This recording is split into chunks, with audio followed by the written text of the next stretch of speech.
Apesar de sentirmos, por Laís Rosado. O que fazer quando nos sentimos tristes, desamparados e sozinhos?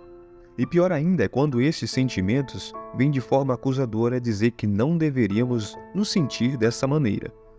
Afinal, conhecemos as Escrituras e ela nos diz que Jesus é a nossa alegria. Ele é a nossa rocha e socorro bem presente na hora da angústia.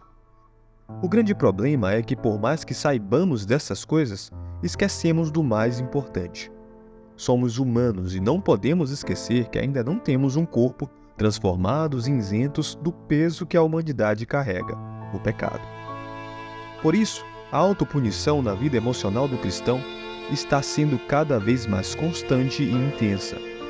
Respeitar a nossa humanidade não é viver no pecado, mas entender que somos falhos, apesar de servirmos a um Deus perfeito. Afinal, é na nossa fraqueza que o poder de Deus se aperfeiçoa, como diz Paulo em 2 Coríntios 12, do versículo 9 ao 10. Na versão da Almeida Corrigida, somos capazes de ver que o apóstolo Paulo fala de boa vontade. Fico me perguntando quão propositalmente foi colocada essa palavra. Por ora, não nos sentimos assim. Quem por sã consciência vai se sentir bem estando disposto a viver em fraqueza? Vivemos nossas vidas sempre buscando a felicidade, sermos completos de alguma maneira. Então, vem a palavra de Deus mais uma vez nos dando uma grande rasteira e dizendo que devemos nos gloriar em nossas fraquezas. Pelo menos é assim que Paulo se sente e nos chama para viver desta maneira. Como homem de Deus, as suas cartas estão escritas para nos conduzir a uma vida em harmonia com os céus. Mas será mesmo que Paulo entendia o que passaríamos em nossa geração para pedir tal coisa? A verdade é que a palavra de Deus é imutável, está à frente dos tempos e estações. Tudo nela é atual e necessário. A problemática está apenas no leitor. Somos nós que não acreditamos, muitas vezes, no que está escrito, a ponto de levarmos à prática para a nossa vida cotidiana. Pois bem, só é possível viver nessa magnitude da verdade quando começarmos a desfrutar da graça de Deus. Essa palavrinha carrega, ou melhor, nos permite viver em comunhão com Deus e somente essa comunhão é capaz de transformar o nosso entendimento. Por meio da graça, compreendemos que não se trata de mérito a vida cristã, e muito menos de como eu me sinto ou não.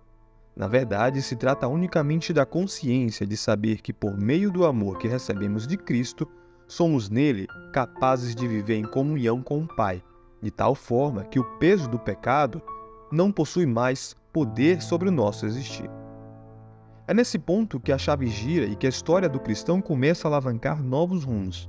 A meritocracia que leva o homem à autopunição se esvai, ao compreender que, independentemente de como nos sentimos, a verdade sobre quem Deus é não muda, e muito menos o que Ele diz a nosso respeito.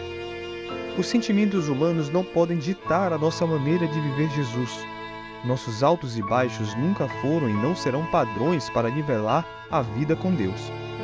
Depender de sentimentos para sabermos quem servimos não deve ser parâmetro do cristão, apesar de que deve ser o cerne de um servo. Só assim seremos capazes de sentir prazer nas injúrias, fraquezas, necessidades e perseguições. Como disse Paulo, ele sentiu todas essas coisas, mas o sentir nunca foi motivo de desistência para realizar a vontade divina.